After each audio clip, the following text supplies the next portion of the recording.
પાકિસ્તાનથી આવી મોરબીમાં વસવાટ કરતા ભારતના ભાવિ નાગરિકોનું મોં મીઠું કરાવતા કાંતિભાઈ અમૃતિયા. સીએ અમલી બનતા આજે મોરબી ધારાસભ્ય કાંતિલાલ અમૃતિયાના કાર્યાલય ખાતે કાર્યક્રમ યોજાયો. ગઈકાલના રોજ પ્રધાનમંત્રી નરેન્દ્ર મોદી દ્વારા દેશમાં નાગરિકતા સંશોધન કાયદો લાગુ દીધો છે. મોરબીમાં વસવાટ કરતા અંદાજે 950થી વધુ જેટલા પાકિસ્તાની શરણાર્થી નાગરિકોને ભારતીય નાગરિકતા મળશે. કેન્દ્ર સરકાર દેશના નાગરિકતા સંશોધન અધિનિયમ 2019 લાગુ કરી દીધો છે. કેન્દ્ર સરકાર દ્વારા સીએનું નોટિફિકેશન બહાર પાડવામાં આવ્યું છે.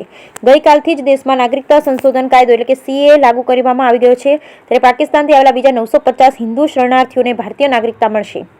હાલમાં મોરબી શહેર અને આજુબાજુ વિસ્તારમાં પાકિસ્તાનથી આવેલા નાગરિકો વસવાટ કરી રહ્યા છે, જેમાં મુખ્યત્વે ક્ષત્રિય, સોઢા દરબાર, આહિર, રબારી, અનુસૂચિત જાતિ સમાજ, કોળી અને બ્રાહ્મણ કુટુંબનો સમાવેશ થાય છે. સીએ લાગુ કરી દીધેલ છે ત્યારે મોરબી જિલ્લામાં રહેતા પાકિસ્તાનથી સ્થળાંતર કરીને આવેલા લોકોએ હર્ષની લાગણી વ્યક્ત કરેલ.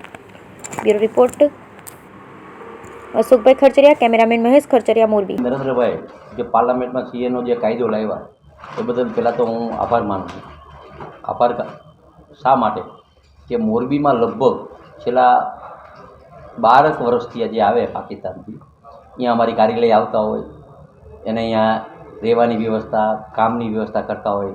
અને આજે લગભગ ટૂંકી નોટિસમાં 200 જણા જે આવ્યા એ પાકિસ્તાનથી અને મોરબી એવું છે કે એને ઉદ્યોગની દ્રષ્ટિએ કામે મળી જાય અને રહેવાની સારી સુવિધા મળી જાય. એટલે મોરબીમાં પણ મને એવું લાગે કે હવે ઘસારો વધારે રહેશે, આવશે વધારે, કારણ કે એને મોરબી ગામ એવું હોય કે દુનિયામાં કોઈ પણ કાંઈ હોય તો કામ માટે અહીંયા આવતા હોય. અને મોરબીનું ગૌરવ સાથે મારે કહેવું પડે કે જે આજથી 4 મહિના પહેલાં હરદ્વારમાં પાકિસ્તાનથી લગભગ 40 ફેમિલી આવ્યું હતું. એના 2 વિઝા પૂરા થઈ ગયા એટલે અહીંયાની એને પોલીસે પકડ્યા અને એને એમ કીધું કે અમને મોરબી સુધી મોકલી દો. એટલે મોરબી અમે વ્યવસ્થા કરી. પછી અહીંયા મોરબી આવ્યા પછી લગભગ 80 જણા હતા. એને 2 મહિના અહીંયા ખાવાની વ્યવસ્થા, રહેવાની વ્યવસ્થા કરી અને એને કઈ રીતે કાગળિયા થાય એની કાર્યવાહી કરી. એટલે આ દેશના વડાપ્રધાન મોરબી નરેન્દ્રભાઈ અને અમિતભાઈ અને અમારા રાષ્ટ્રીય પ્રમુખનો ખૂબ ખૂબ આભાર માનું કે અમે આમની સાથે વર્ષોથી જોડાયેલા છે અને એ માટે ખૂબ જ સારો જે કાયદો લાવ્યા છે.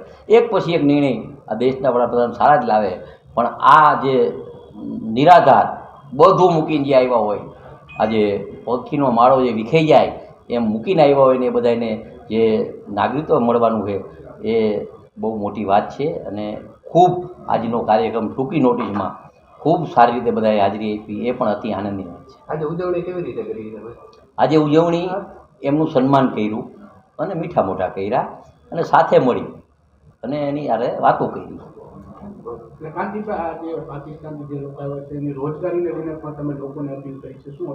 એની રોજગારી હું પહેલેથી અપીલ કરતો આવું. આજને 14 મહિના થયા કે જે પણ 14 વર્ષ થયા, કોઈ પણ અહીંયા આવ્યા હોય તો એને મારી ઓફિસમાં ફોન કરી દઉં, એને કામ મળે.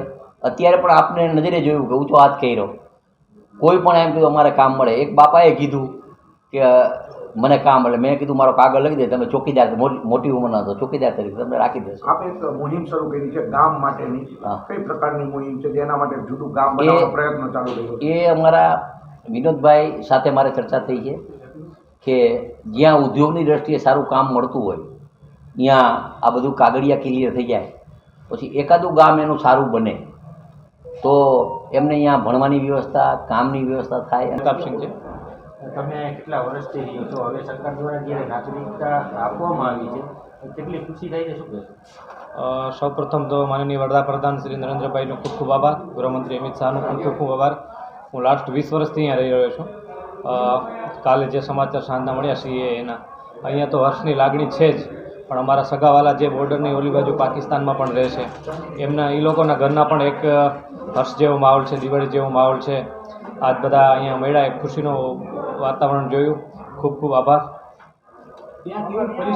પરિસ્થિતિનો કંઈ તો એક ઇસ્લામિક દેશ છે અને આ આપણો એક સ્વતંત્ર દેશ છે. પાકિસ્તાન આપ સૌને પણ ખબર છે કે એ રીતનું છે. એક તો શિક્ષામાં પણ અહીંયા ઇસ્લામિક જે સ્ટડી કરવામાં આવે છે, અહીંયા આપણે કોઈ પણ હિન્દુ પાઠ ભણાવવામાં આવે છે, અહીંયા કોઈ રીતના કરવામાં આવતું નથી. એક બીજું ધર્મને લગતા પણ થોડાક પ્રોબ્લેમ છે અને ફ્યુચરને થોડુંક સુધારવા માટે લોકો અહીંયા આવી રહ્યા છે. અને તમે અહીંયા આવીને નવી શરૂઆત કરી છે. આજથી 20 વર્ષ પહેલાંની વાત કરું તો જે તે વખતે આપણા કેન્દ્રમાં જે કોંગ્રેસની સરકાર હતી તે વખતે અમને ઘણી બધી તકલીફો વેઠવી પડી હતી. 2014 પછીની જે આપણે વાત કરી તો માનનીય વડાપ્રધાન શ્રી નરેન્દ્રભાઈના નેતૃત્વવાળી બીજેપી સરકાર એમાં ઘણી બધી છૂટછાટ આપવામાં આવી. પાન કાર્ડ છે, બેંકમાં એકાઉન્ટ છે કે ડ્રાઇવિંગ લાઇસન્સ છે, આધાર કાર્ડ છે, એવી ઘણી બધી વસ્તુમાં છૂટછાટ આપવામાં આવી. એક સ્ટેટથી બીજા સ્ટેટ આપણે વેપાર કરવા પણ જઈ શકીએ છીએ.